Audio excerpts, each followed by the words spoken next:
There you go. We're ready. Awesome. Awesome. What's even holding the mic? What? What's even holding the mic? Oh, no, you're good. You're good. I leave it all in, too. Like, I always leave.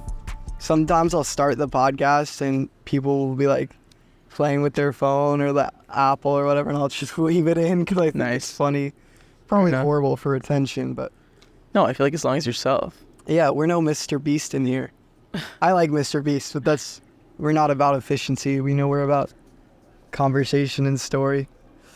Yeah. Welcome back to the show, respectfully inspired with Aussie films. Today I'm here with Tiki. What's up, guys? Pratik. Tiki Pratik.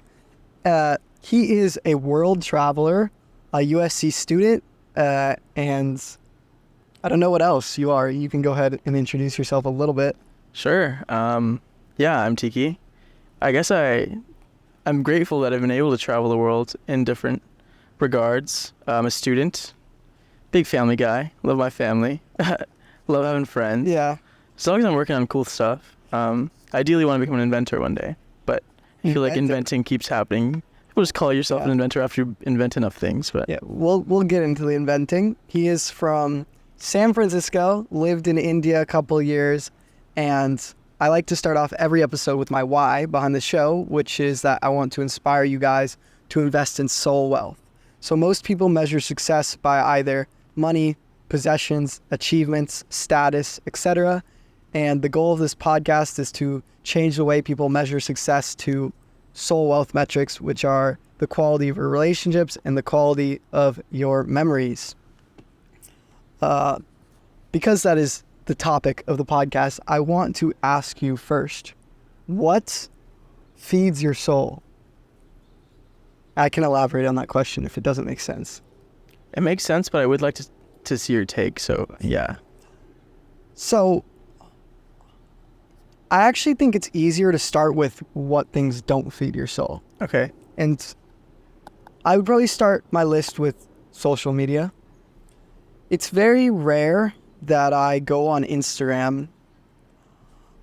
It's extremely rare I go on Instagram and I feel after I close the app that I have gained anything from it. I almost always feel that my time was wasted or it was just a distraction. And that's coming from someone who uses Instagram's my biggest tool. It's how I grow my podcast. It's how I communicate with my fan base. It's really important to the show.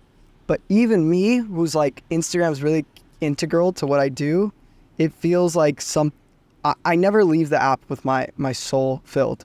So certain things that fill my soul are music, listening to music.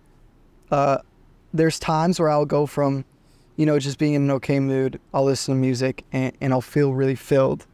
I'm personally religious, so going to church and being surrounded by those kind of people fills my soul. And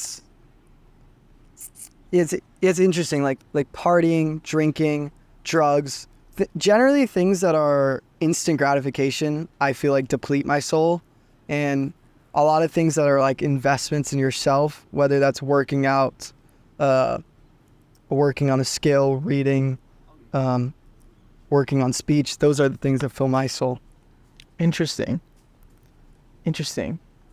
I guess for me, I don't think they're activities that fill my soul. I think it's a general sense of well-being that fills my soul. I guess like unlike you, I love going out and dancing. I actually love going on TikTok, going on Instagram. Wow. Because I just get to like see what my friends are up to.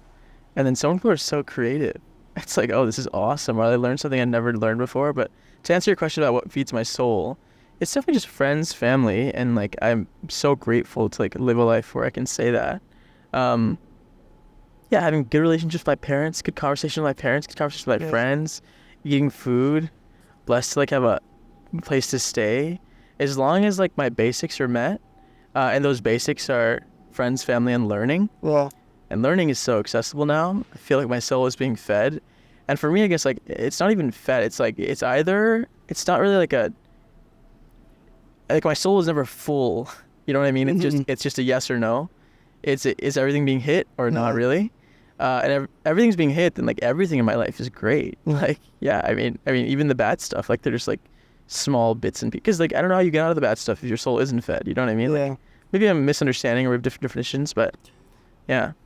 Oh, that was powerful, and I think your answer even like helped me realize my answer a little bit more too, because pretty much your answer was surrounding relationships and people, and I guess that is what feeds my soul.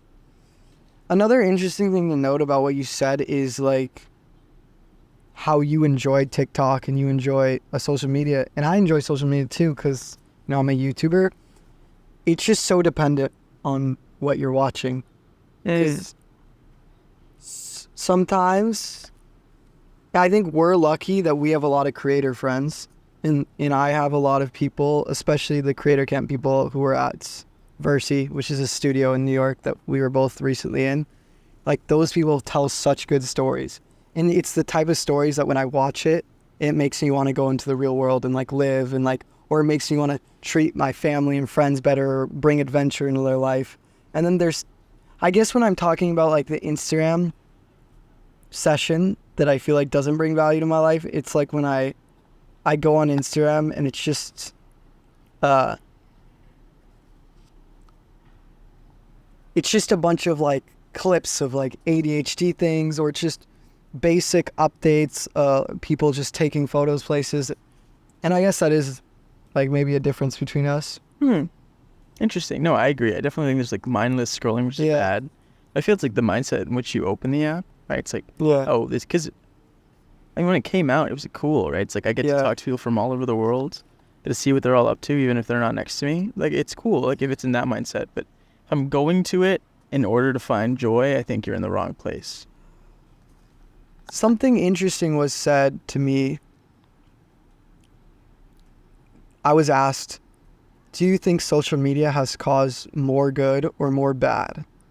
And my initial answer was definitely more bad overall, but for me, way more good. Like my whole life and all the best things that have happened to me have been extremely contributed by social media.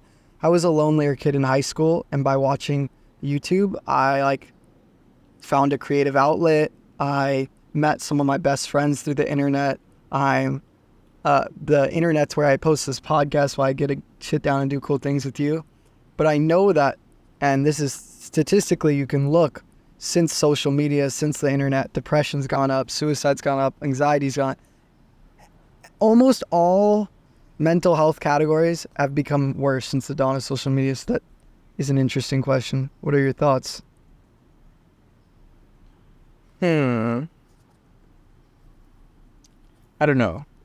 Because you could say that more people died after we started using cars, right? It's like an invention. And the ways in which we operate those have a direct effect on like how they affect us.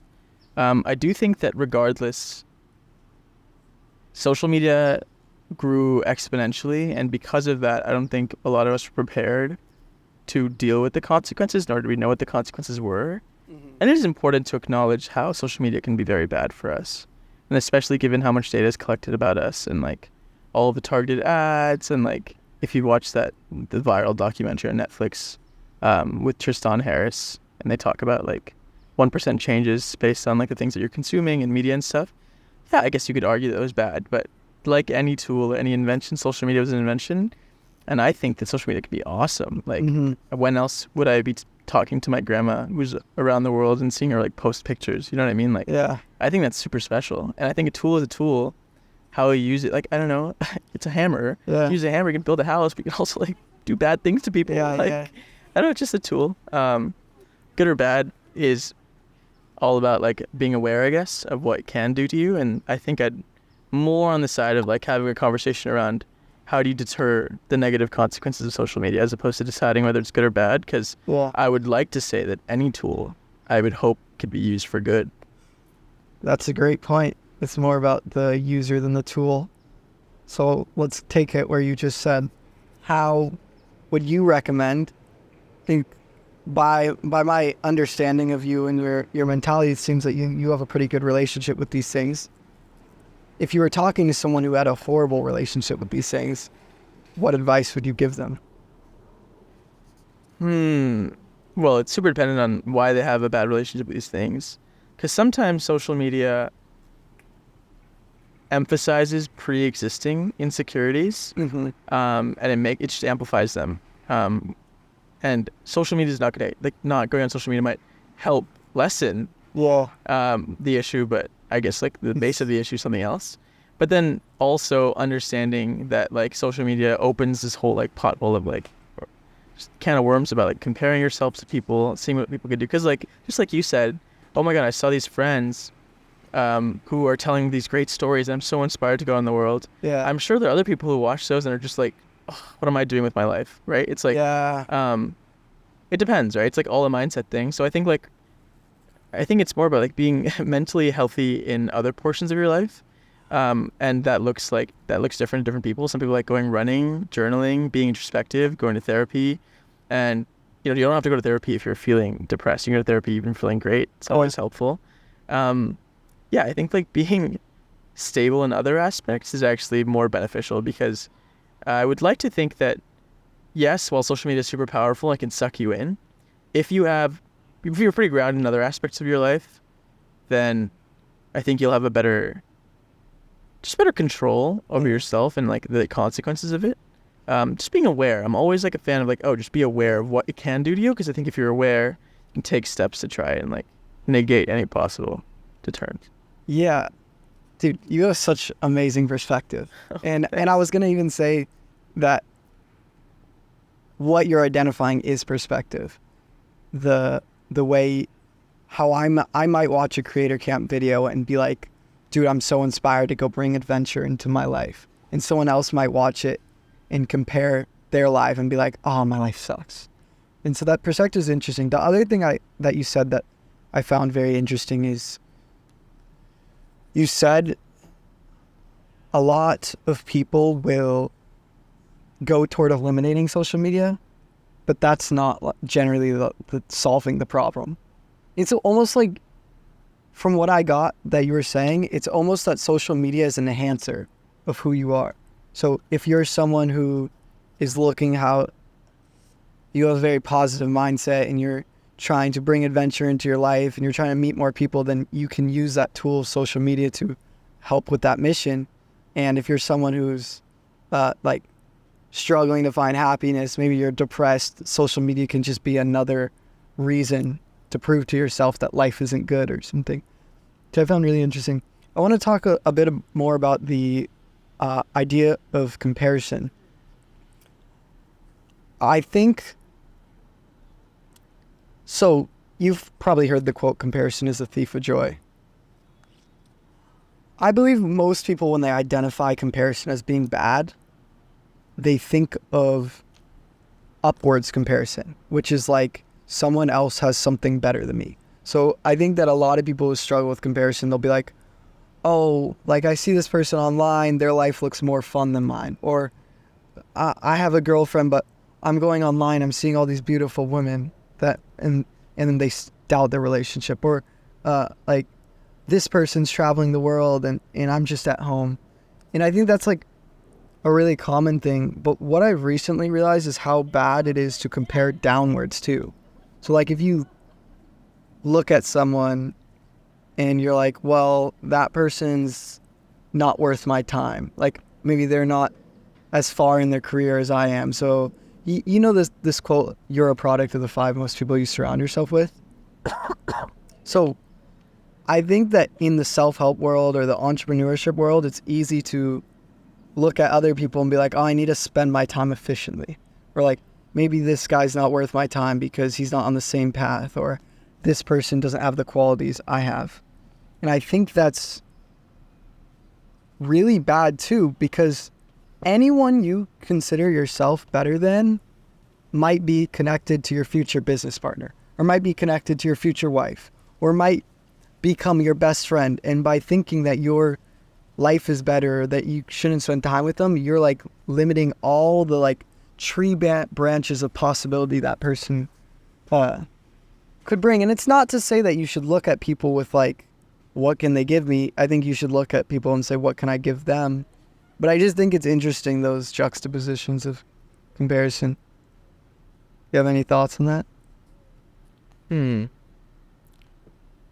Yeah, I mean, that's interesting. I have a good amount of thoughts, but it's interesting when you were talking about like the reasons why you shouldn't look down on people. I just think in general you shouldn't look down on people, right? It's like not necessarily like about the future consequences of looking down on this person. It's just like, and also like not assigning value to people or like what you can give them. Yeah. I think that it's like a precarious balance of both of these things because unfortunately, which I also like just struggle to say is like the truth is that we all have limited time. Yeah. Not to say that's a bad thing, but it is true that because of limited time, we should be prioritizing relationships that we think are meaningful to us. Yeah. But quickly putting someone in a bucket where it's like, oh, they're not worth my time is never okay. Yeah.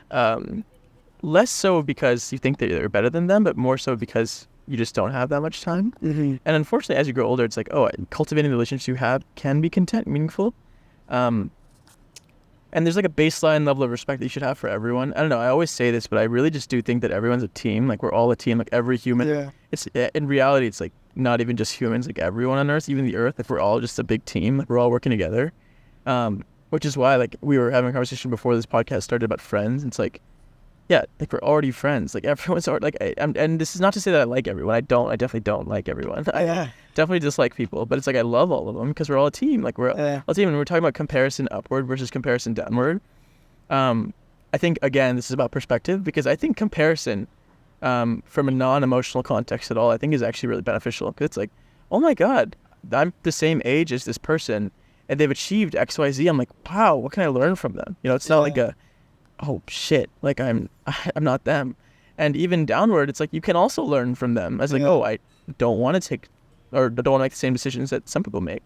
And a lot of times when you're asking for advice from people older than you, it's like, it's either like, oh, you should do this, it's really helped me out, or it's like, oh, you shouldn't do this because this let me down the wrong way. Let me down the wrong way. And yes, we all have like different circumstances from which we grow up and stuff. But I don't know, it's just always a perspective thing. I think comparison is actually great. Like especially I play sport, I love playing volleyball. Yeah.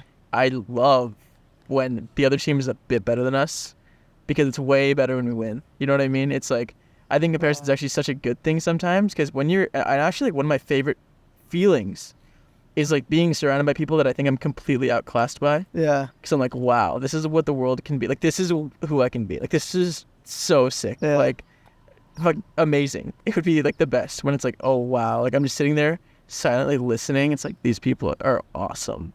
And I would love to learn from them. And I do think that they're like better than me in XYZ ways. It's not like oh, I'm worse than them and like therefore I'm value myself less than them. It's that these people have been able to do things that I want to do. I'd love to learn from them. Yeah. Dude, your perspective is amazing again. And it's so true. Everything you're saying, I agree with. I've just never had someone lay it out this simply. But that is wild because now that I think about it, I do... Again, like I look at people all the time, like back to the creator camp people, I look at them, a lot of them like accomplish more than me, but it always just inspires me to create something similar in my life or to push me whereas yeah, and the volleyball example you used is such a good example too. I always talk about like when I play spike ball, like to me You play spike ball? Yeah, I mean, no. You should run it. Yeah, I'm down to play. We can play after. When I play spike ball, to me the worst thing is, and maybe this sounds bad, is when like two people walk up who have never played and they're like, let's play, and then I start playing, and because the quality of the game is so dependent on who you play with, and it's so not enjoyable. Which is interesting because I almost always, when I play a sport, I try to go on the slightly worse team because I'm very competitive. Yeah. And I'm like, damn, I'm gonna like be the difference, but that's just fun for me. Yeah. And yeah, it's so interesting, all about perspective. You are, and I've been lucky to travel a lot of the world. You are kind of a serial world traveler. What has traveling taught you? Oh, what has traveling taught me? I also like to correct that I'm not a serial world traveler. I've just been grateful enough to be able to go to different countries on different experiences. Yeah, I don't know. I don't know what would qualify someone as a serial world traveler. Yeah, I don't know either. How many countries, if you had to guess, do you think you've been there? I don't know. Too many? No clue. Less than a 20th. What is it, like 195, 196 or something in the world? Less than 20? No, like 20, I don't know, 30? I have no idea. How old are you? I'm 22. Oh, It's a lot. You're a serial world No. traveler. No, but that's the thing, right? Yeah. I don't think going to a different country makes you a traveler. Okay. Like, you could count the number of countries and like have someone who stayed in the United States and learn more from traveling than this other person has.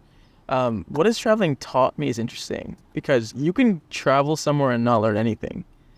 You know what I mean? Like, and this is like, because again, like who you are as a person, like Yeah. I love learning.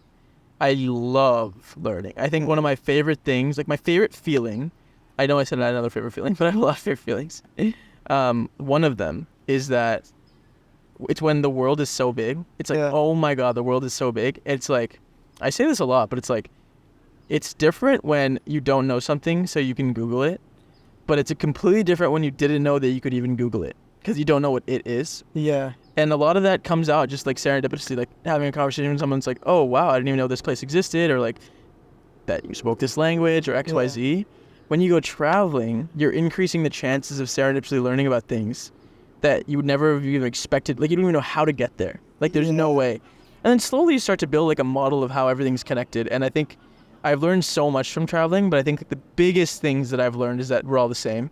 Earlier I said we're all a team, right? And like growing up, I was like, I was like any other kid. I was like, oh yeah, we're all like, I guess we're all different, but like, no, there's so many similarities, both good and bad, between so many different countries. Like, because we're all the same. Like, it makes sense. Like, we're all the same. It's like the best. And then on top of that, there's like hundreds of different things that I've learned from people that I've met that have changed the way that I think about the world, right? And that's like, but that's like the same as going to school for like, whatever, 20 years.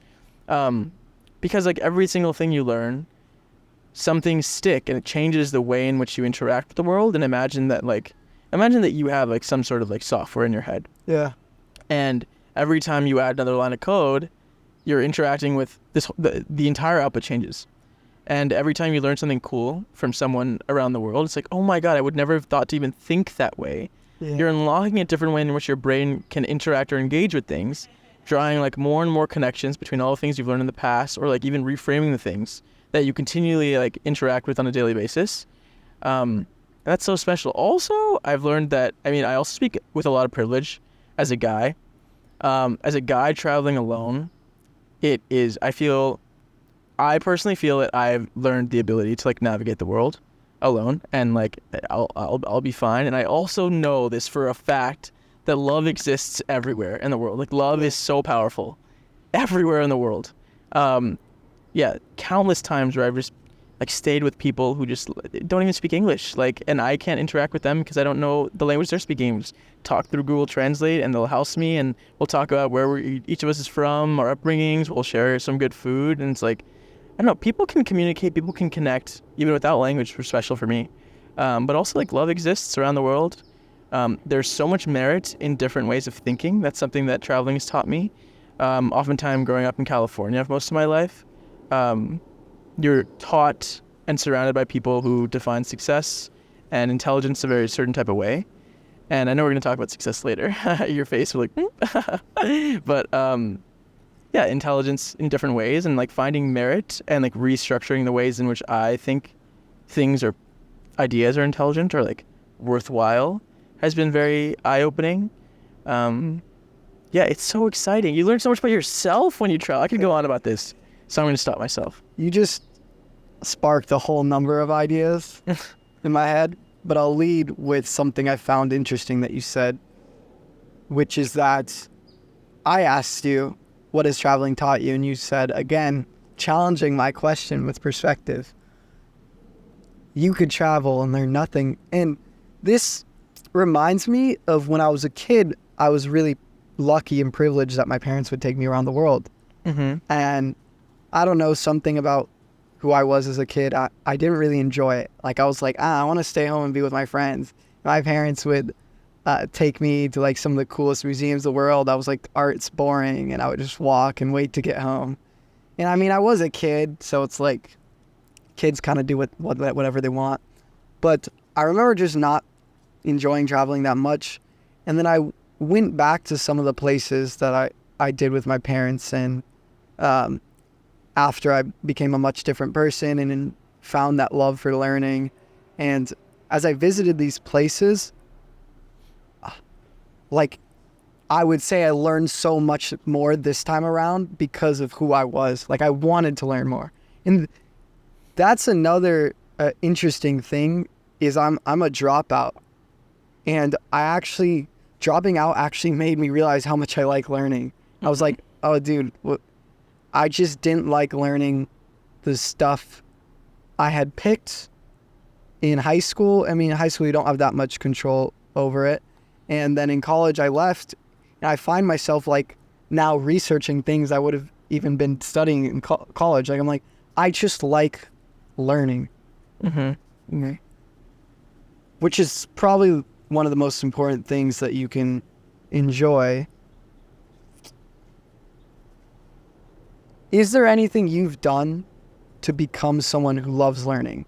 Because I'm sure you can think of people who are like, oh, I hate school, or like, I don't enjoy. It is my belief that everyone likes learning in some way, but a lot of people are unaware of that they like learning, or that was my case. I don't want to generalize that to everyone. Yeah. To be honest, I've always had a fantastic relationship with learning. Yeah. Growing up, I think it probably attributed to my parents. Mm-hmm. My parents are awesome. They're great. Also very smart. Very grateful to have gone to some good schools growing up, and I was surrounded by great teachers. And learning is a lot about confidence at the beginning, I would say. Like, a lot of people who turn their mind away from learning, especially in a school setting, is actually by proxy of feeling like their self-worth, their self-esteem is diminishing as a consequence of not being able to, like, learn or like being graded in ways that are not necessarily like nice. Yeah. Yeah. And I think a lot of learning is like building a foundation and a healthy relationship with learning systematically. Like, if you're going to like a public school education system or like any education system, really, because it's like learning is really, as much as like they say grades matter, and in some contexts they do, unfortunately, even if that's another conversation, but sometimes like grading's not fair just based on the professor, and there's like lots of like just bad things that happen with grading. As long as you understand that you're learning because you're learning and not learning to get a grade, I think you're in a good spot, because then learning becomes applicable to your daily life, becomes exciting. You can start to rationalize why you want to learn certain topics and why you don't want to learn other topics, and understand why and how you want that to affect your life. And you don't even have to. Sometimes you just like learning. But to answer your previous question, I really do think it's just my parents. My parents are immigrants from India. I think most of the immigrant mindset is like education, and still is. Like, higher education is like the number one way to break out of poverty, raise in the socioeconomic ladder. And it's the way that my parents got stability, and they were able to move to the United States. So they've always pushed education, and that's interesting too, because for them, education was synonymous with school.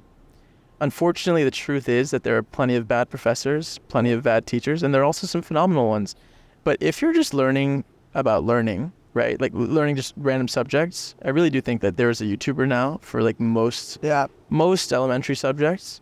And unfortunately, like a lot of it, the onus is now on us to find professors or teachers that we really like or are very highly rated, or like people have had good experiences with.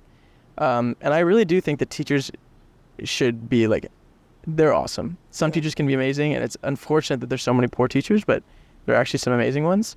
And the reason why I'm saying all of this is because they all create an intricate system in which we're all, as children, we're developing. Like, we associate learning either in a structure or without a structure. And I think for me at least, it was beneficial to develop my love of learning just as in itself in a void, and then apply it to different structures.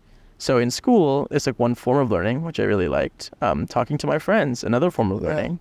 Like, oh, I didn't know what this card game was. Teach me how to play. Or like, go and play basketball. Oh, that's another form of learning.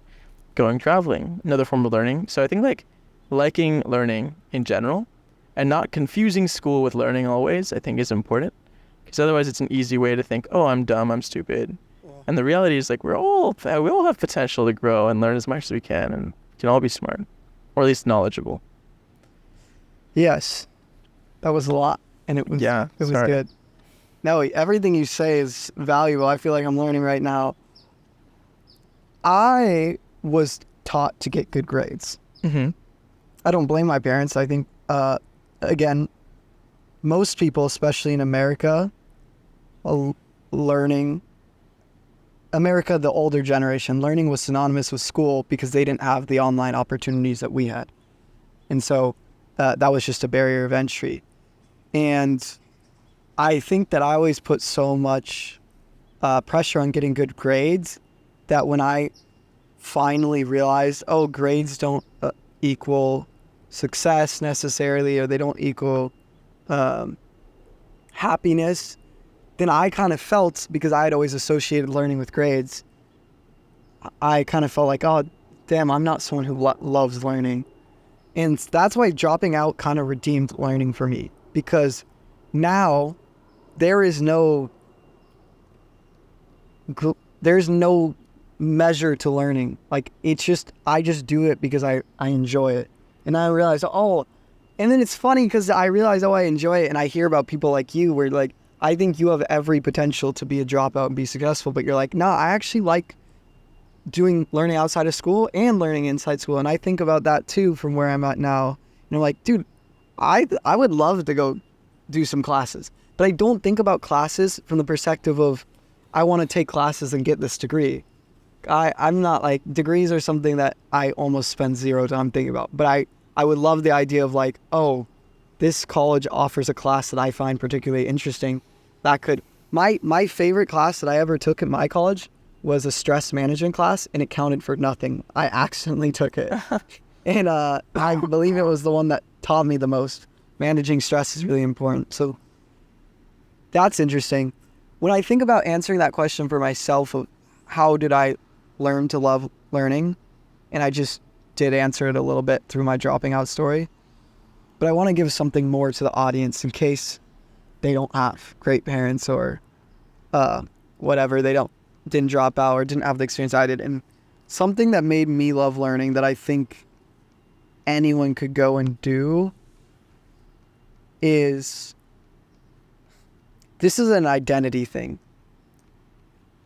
I've always wanted to be someone who is quote unquote successful or achieved a lot, like just enjoy the game of life. And to me, once I understood the benefits of learning, it was a no-brainer that I needed to keep it in my life, because like my grandpa had really bad Alzheimer's. A lot of people take on Alzheimer's when they retire their job. And a huge reason for Alzheimer's is people stop learning. They stop using their brain. Another thing is learning pours into, it increases your brain activity, which increases your likelihood of happiness, your less likelihood of depression, anxiety, anything that is, like, think about it, your brain controls all your emotions. So anything that helps your brain, whether it's the food you eat or exercising or learning, it is a huge benefit to your life. And so a lot of times, like, things for me, it'll be really easy for me to take on something once I understand all the good effects it has.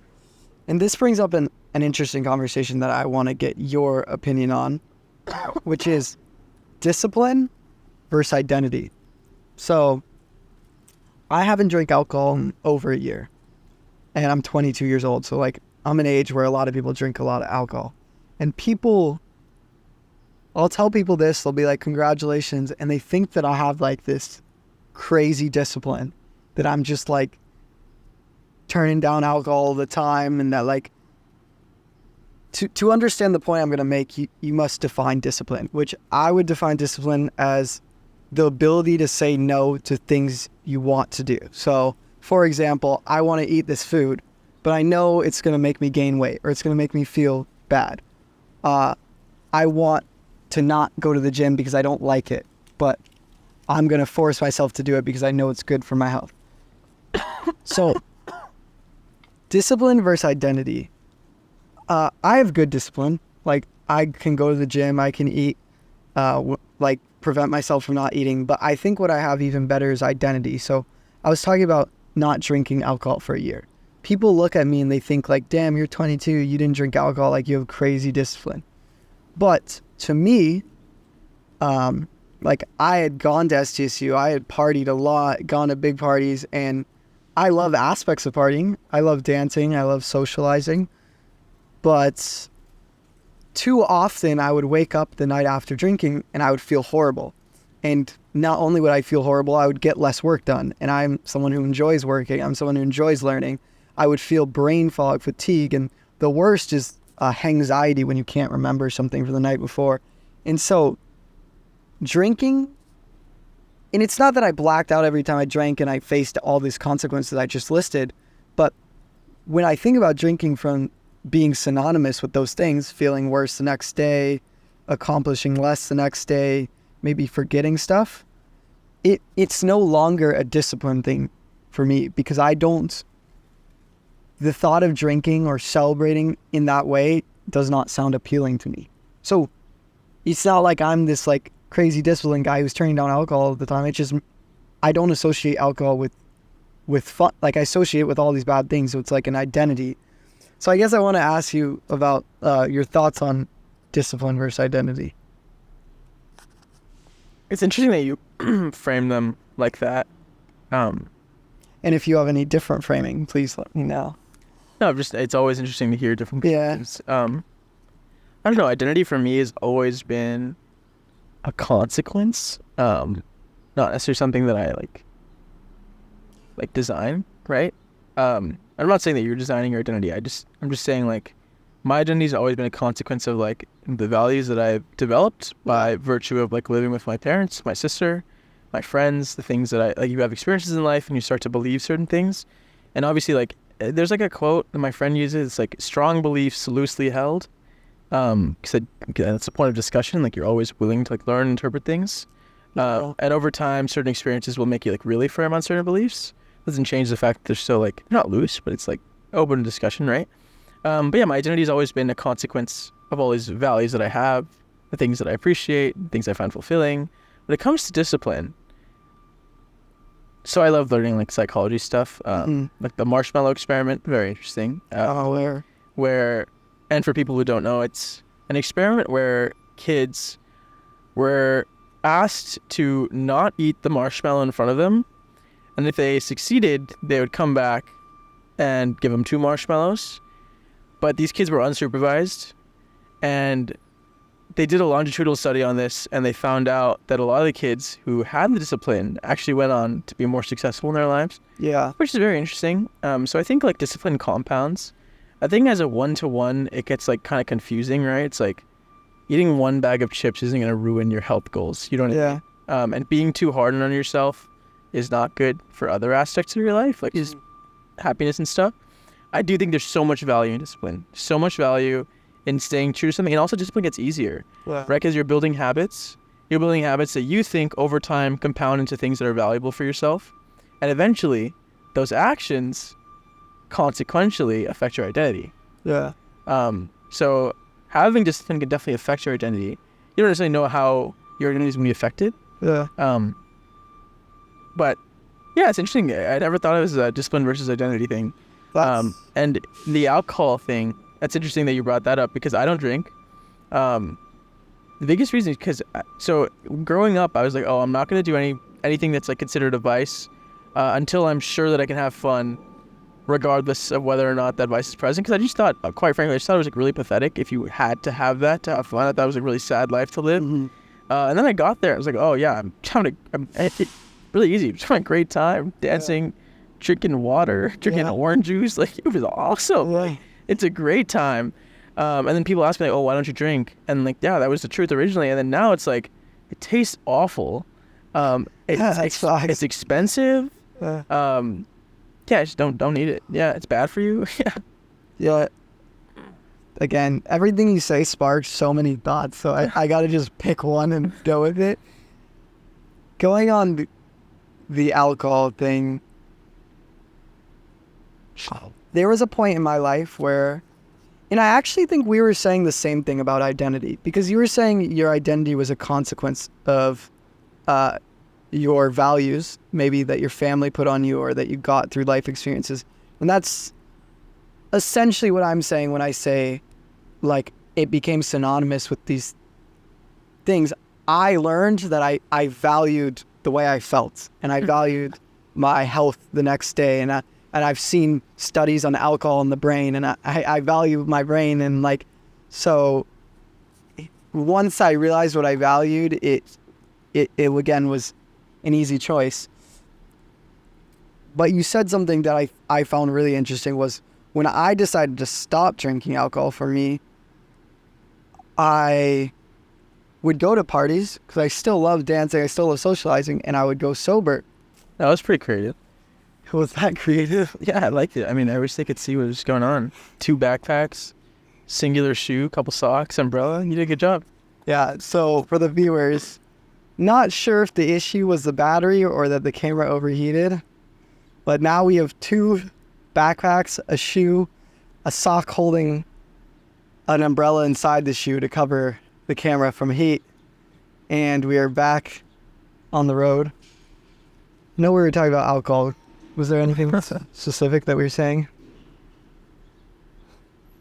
It's okay. We can move on to the next topic if I can't remember. You started off saying that we've talked about things alcohol is bad for, and then... I remembered the ability to go to party or social places. Umbrella just fell. We're just going to roll with it because hopefully it's the battery. The ability to go to places sober that people would generally drink at, I think is so important. Because it's like, everyone can name downfalls of alcohol. It tastes bad, it's bad for your health, it's expensive, it makes you less productive, lazy. So it's like, why do all these people drink? And again, like, I don't want to generalize everyone, but I've come to the conclusion that the majority of people drink because it's liquid confidence. It makes the situation a little easier, it makes you feel a little looser. And I realized when I just decided not to drink, it's like one of those moments where you said, like, you learn on accident. Which I learned that when I decided to drink because of all those things I didn't like about alcohol. But then I learned that, dude, when you don't drink, it makes you be able to find confidence from other things. I go to parties and I get confidence from the people around me or the music or the moment. And I'm like, that's such a good skill. And you see a lot of Gen Z they really struggle with talking to strangers. In our parents' age, you had to talk to strangers. Before the iPhone, before the phones, you want to do anything in the world, you got to talk to strangers. And now, because we have so much opportunity to live socially online and have community online, and I think there's a lot of other factors that go into this, but I think that a lot of our generation is uncomfortable talking to strangers, uncomfortable walking up, and not drinking alcohol is something that made me way better at talking to strangers. I know you don't hype yourself up, but I think you're kind of a master of meeting people and making friends. We got stopped like 5 times just walking to this podcast. What do you think the importance of being able to talk to strangers is? Before I answer that, I will say that before we end the alcohol discussion, I will say that I think being in control is important, and moderation I think is okay. Yeah. I will say that, but... Just to jump in on that, I don't want to sound like I'm like a dude. I'm not one of those sober dudes who like hates people drink. Almost all of my friends drink alcohol, and I hang out with them. Yeah. I just don't like it for myself. Yeah. Cool. Now that we got that caveat out of the way. Importance of talking to strangers. I guess this goes back to like when I was talking about traveling. Yeah. You don't know what I wouldn't suggest going and talking about to everyone and their mom on the street just because it's mostly like, I don't know. I had this weird thought one time. I was in London sitting in St. James Park. My friends had just left, and I was sitting there and I was like, oh my God, we live in a zoo. We literally live in a zoo, and all these people around us are people who live in the same zoo, like, and people as in humans around us. And just like that, I'm sure like lots of psychologists, anthropologists, whatnot, look at people and like, oh my God, they have such telltale signs about who they are and things they believe in. And people always say, oh, I love people watching. I love people watching too, because people are just telling you what they're like. So much of it is body language, the way they're talking to their friends, or they're speaking, the way they're walking. confidence-wise. Just learn so much from how people present themselves. And I often talk to anyone that I think is interesting, like, oh, wow, cool shoes. Or I noticed them, yeah, regardless of how niche it is, like, oh, I noticed you laughed at this tiny joke with your mom across the table. And I was like, I laughed at that joke too. Like, I will say it. Also, if it's a positive thing, I will not hesitate. Will say it regardless. Like, if I like anything, I will say it. Might as well. Putting more love in the world. I should probably stop saying negative things too. I have to be better about that.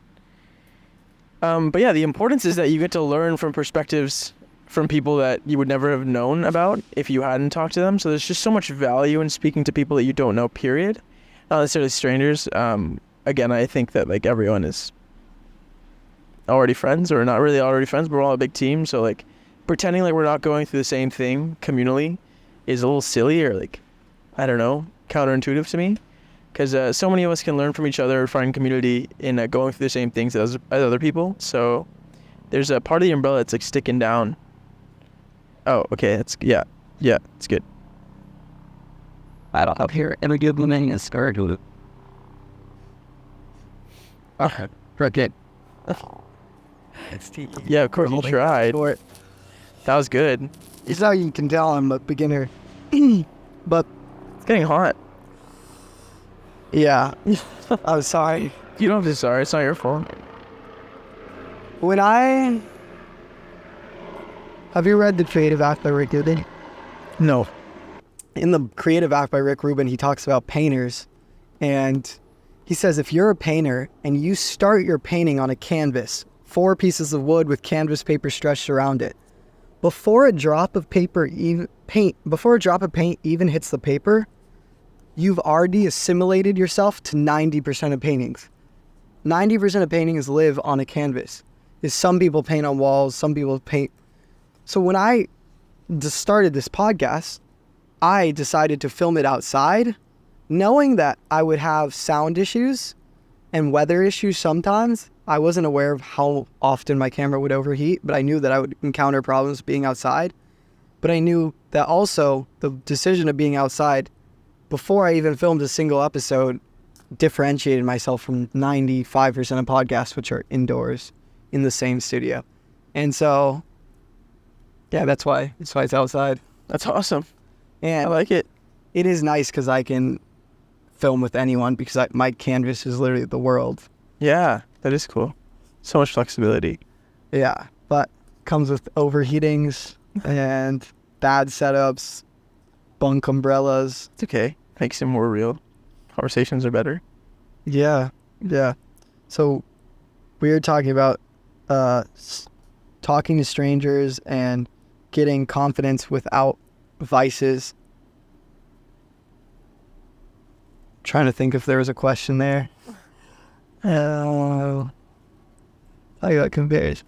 Let's just, can you check if the light's on? It just fell on. Yeah, it is. Okay, let's talk about love. Okay. Do you think there is more than one type of love, or do you think it's all the same? Can you expand on that? So generally, I talk about love a lot on my podcast, and it's very commonly said in my conversations that, well, when you ask me what is love, you have to specify what kind of love, because the way I love my girlfriend is not the way I love my parents, is not the way I love my friends, and not the way I love my dog. But now, I don't know, I was kind of thinking about what you said, and you were saying one thing that's universal in all the countries you've traveled to is that love exists everywhere. And when I thought about it from that perspective, I was like, I kind of do think love is the same. And so I'm really open. I don't have an answer if I think there's more than one kind of love or if there's not, and I want your opinion on this. Wow. Okay. I guess I said love exists everywhere, but I guess I could have also said kindness exists everywhere.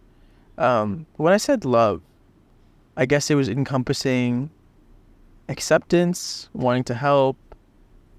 Like people that is this girl behind it? He's munching on, he has literally like acorns in his mouth. Dude. Oh yeah, wow.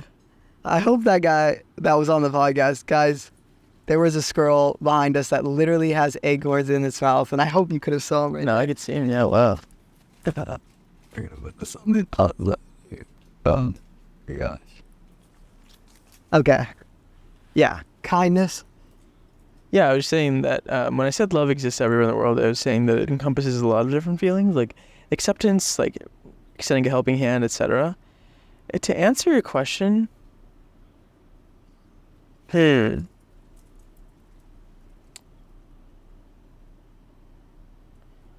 don't have an answer, but because you asked me the question, these are my thoughts. I think that different people make you feel different types of ways. Yeah. I think a lot of like how much I like a certain friend is based on how much I like myself when I'm around them. And if you have been in multiple relationships, if you have, I think people could attest to like the love feeling different. Yeah. But I actually think that it's the people making them feel different.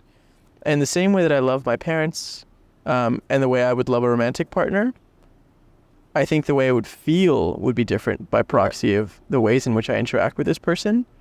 But I think love itself is, oh my God, dude, love is the best ever.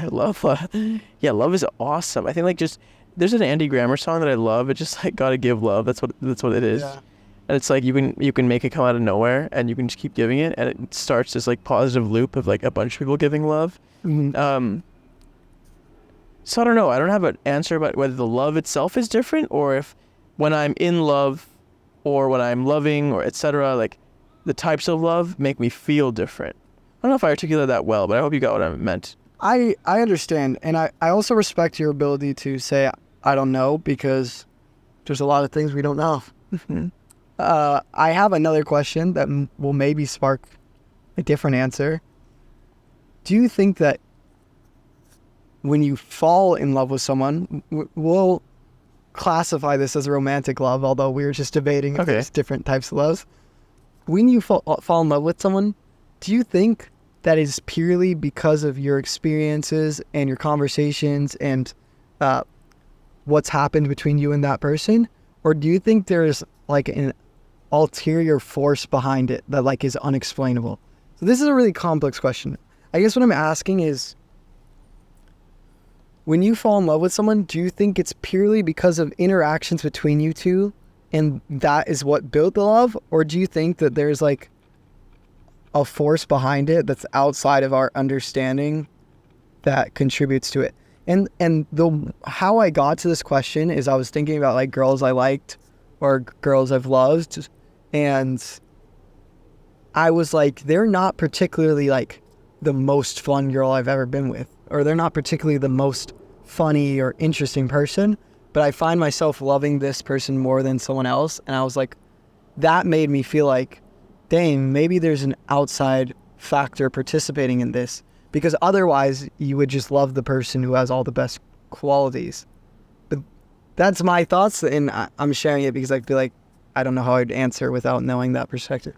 You know, thanks for expanding on what you meant the unexplainable force was. That's interesting. I remember when you were saying the question, I was like, oh, definitely the former. But then after you finished saying, I was like, oh, definitely a combination of both of them. I think if I was to fall in love with someone, it's interesting because I'm all for being friends first. Yeah, same. And then if you fall in love, you fall in love. You know what I mean? Like, Yeah. But I think the feeling comes before we start to try and explain why we're feeling that way. Yeah. I think oftentimes we misdiagnose the reasons why we're feeling a certain way. And I think, to your point, it's impossible to know why exactly you like this person, but just knowing you love them, to me, is enough. Yeah.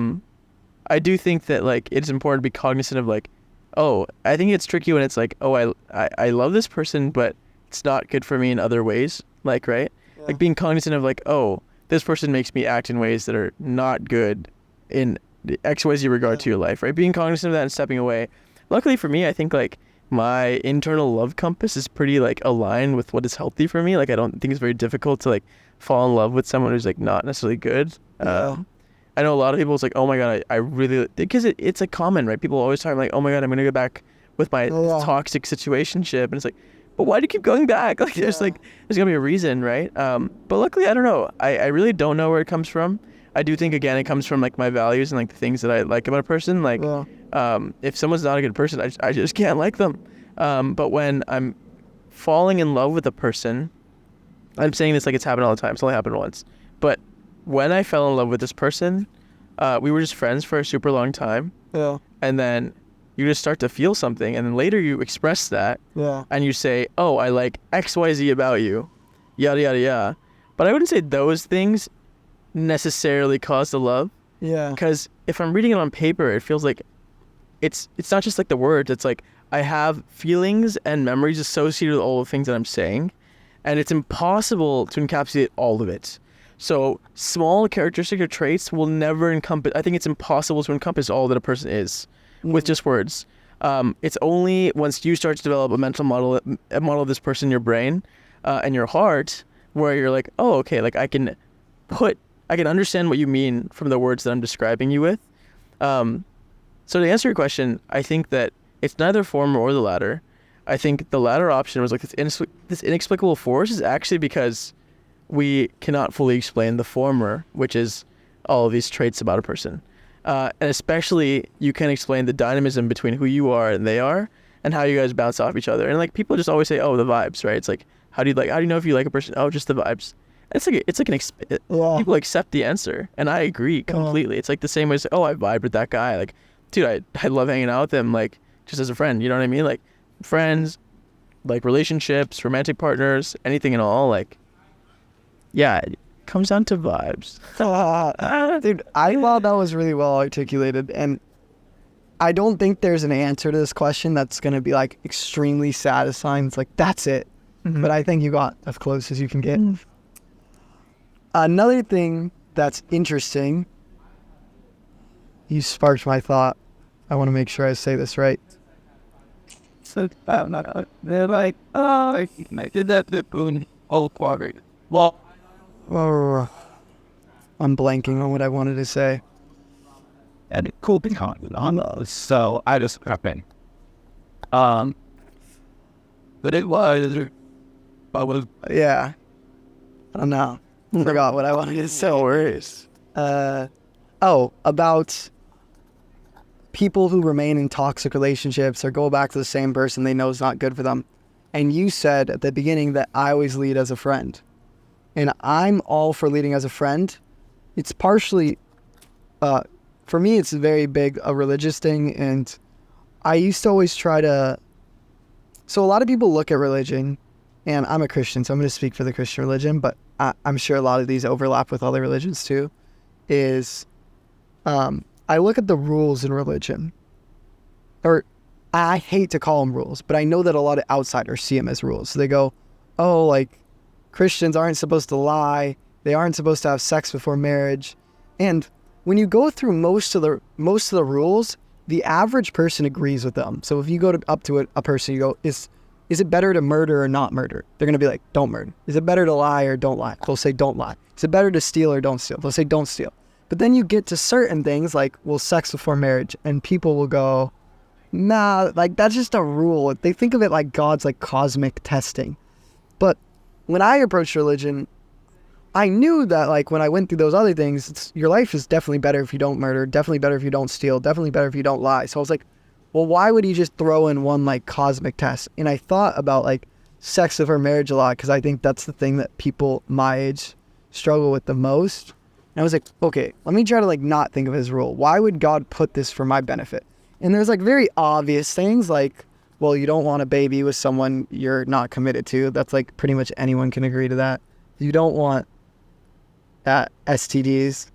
Those are like the obvious thing. But what I realized is that a lot of people in toxic relationships, or a lot of people who choose to stay with people that they know aren't good for them, they're having like a strong sexual relations and they're spending a lot of time hooking up, and your brain dumps oxytocin and creates, when you have sex with someone, you're creating a stronger and stronger bond every time you do it. That's like any shared experience, but the most intimate experience adds the most, we'll call it love in this situation, although I don't know if that's what it is, just like chemical attachment. And so if your goal, if you believe in marriage, I know a lot of people don't believe in marriage, but let's say you do believe in marriage, your goal is to pick the best possible partner. You want to spend your life with whoever's going to make you the happiest, who's going to make you the best person, who's going to add the most value to your life. So you want to be really critical of who your partner is. But if your partner has bad traits and you're like hooking up with them and you're creating this sexual bond with them, well, the more and more you do that, the more you're going to be willing to overlook those bad traits. And there's no situation where you'd want to overlook someone's bad traits. You always want to pick the best potential partner. The only situation you'd ever want to look over anyone's bad traits is after marriage, because you're telling yourself, I'm committing to this person for life. And therefore, in that situation, you would want to look over their bad traits, because you wouldn't want their bad traits to be a reason to leave. You'd want to stay in the marriage if you've committed to someone for life.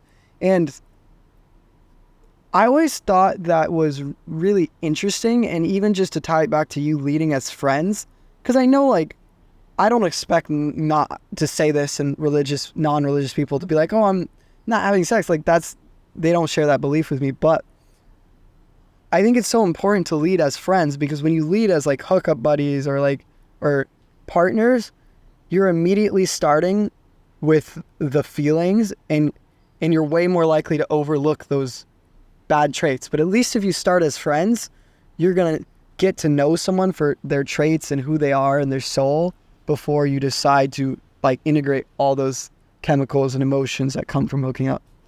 That was a lot, but thoughts?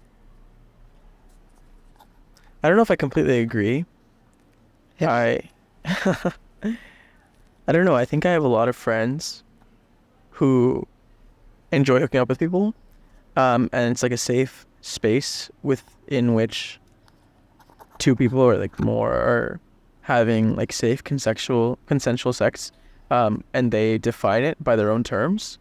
I think issues come when people aren't honest with themselves about what they're expecting of XYZ relationship. I think it actually falls under communication. I don't want to say like certain types of relationships are like better than other types.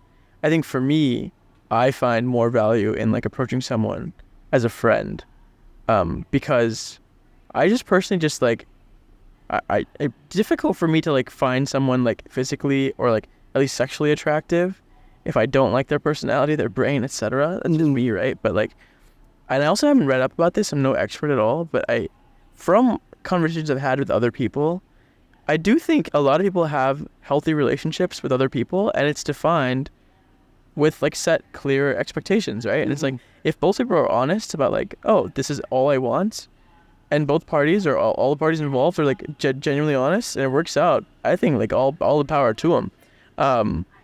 I just have little interest in that. And if you're curious about someone, you're curious about someone, right? This is also something that I'm trying to navigate. I think, is this okay? Yeah, this is okay. If it's original, sorry, not original. Originally, what I was going to say is that initially I would lead as a friend, because I just like, I don't know, it was just weird to me to like anyone if I wasn't their friend, but also like, it wasn't like leading with a friend with intention of a future, right? It's just like, I treat everyone the same way. It's like, exactly. I will treat everyone like I am going to talk to people I'm curious about, and you can call that attraction. Maybe not romantic attraction, but like, love my best friends from 6th grade, 7th grade, 8th grade. I was curious about him, I was like, you just explained love. Yeah. It's been so long since the camera overheated that I kind of forgot where you're at. So I'm just going to ask you my outro question, which is, this question is designed to make people think about soul wealth. And the question is, when you die, what do you want people to say about you? And the reason I ask it is because it's very rare that someone on their deathbed sits there and is like, well, I wish I accomplished more. I wish I had millions of subscribers, or I wish I had this much money. They almost always say, I wish I spent more time with people, or I wish I had treated others better. So I'm asking you, I think you have such a good grip. You taught me so much in this podcast. That's so nice. I think I'm still learning a ton too, but yeah. Of course, yeah. I think the best teachers are also the best learners. So What do you want people to say about you when you die?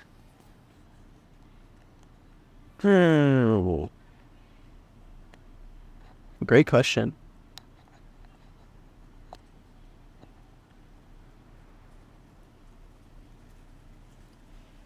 I think it really depends on the person. I don't know. Recently, someone passed away in my life, and I was sad on the first day. Then I was actually really happy that she got to. Was my grandma? She got to live such a great life. Yeah. And it was like a peaceful passing, and I was like, it just reminded me of life and it's how it's a gift. And a lot of people frame that as, oh, we have to make use of every single day, and that might look like working all day. But I think life is life. Like, take it, chillax. Like, life is just a gift, and people spend it different ways. We're all sharing this huge timeline. End of the day, I think we're all pretty insignificant. I would like, similarly, for people close to me, like very close to me, to not be affected by it. I think, like, growing up, like, selfishly, I wanted to pass away before everyone I loved, because I didn't think that I could deal with any of my loved ones passing. Now my perspective has changed a lot, but I would like to think that, like, people that I love will actually be okay with it and just be happy that I lived a life that was meaningful. And obviously when someone passes, you think that, like, the time that you had with them, it's like, oh, I didn't get enough. But who's to decide if anything will ever be enough? You know what I mean? Time is just time. So I'd like to think, yeah, my loved ones are okay with me passing, first of all. I wouldn't want it to be, like, a big detriment to... Yeah. I would ideally have like to set up a life in which they're not super affected. I would ideally like to set up a life where they're not, like, affected financially or, like, other ways. But, like, I don't want it to be a burden. Like, my death to be a burden for them. I also think, like, talking about me indirectly would be really cool. I think I would love to invent things, like I said, and I don't know, like, I have no idea who invented the fork, but people, like, use the fork all the time. And even if it's not something that on someone's deathbed, it's like, oh, this guy invented the fork, right? I would love for things that I made to still have value and continually trickle down and be iterated on, and people just using all the time. I think that would be awesome. But at the end of the day, I don't know, I really don't care for people saying that, oh, this guy was such a great guy, like, yada yada. I really don't care. As long as, like, it doesn't detrimentally or negatively affect my close ones, my loved ones, and they understand had a good time, get a good run. And this is, like, all under the understanding that it was, like, a peaceful passing. There was something that it was, like, a car accident or something, God forbid. That'd be a different scenario. This is, like, yeah. I guess what I'm getting out of your answer is, and you can correct me if I'm wrong, is you would have liked to live a life that lets the people you love know that the most important thing is that they're okay and that they're not, like, letting your death hurt them too much. Is that correct or no? I don't know if it's the most important thing. It's like a kind of like, oh, I really hope that this is for sure a thing. I guess the most important thing is, like, interesting because, like, I just think we're all, like, somewhat insignificant. Yeah. So to, like, put that much, like, pressure on, like, oh, I hope people say this about me at my deathbed, like, probably not. Like, I'd want what most people want, which is to, like, I'd want the funeral to be a good time. I would want Celebration of life. Yeah, celebration of life. Things that just good memories, just like a remembrance. Like, it's like, oh, okay, we remember all the good times. All right, Toodles, donate this guy's organs. Like, put his brain in a research lab, and let's kick it. Like, I don't know. I really don't think if the reasons why someone is passing are just natural causes, I really don't think it's for me, it's like, it should be that sad. Obviously it is sad because people have to get used to life without these people, but I don't know, my friends are so strong, my family's so strong, they'll just grow. Like, sorry, I'm not answering your question with, like, a lot of, like, but that's good. Everyone answers the question differently and they all have good answers.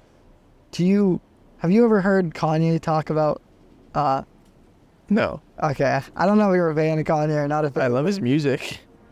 He said something very similar to what you said. Oh, really? You can look it up.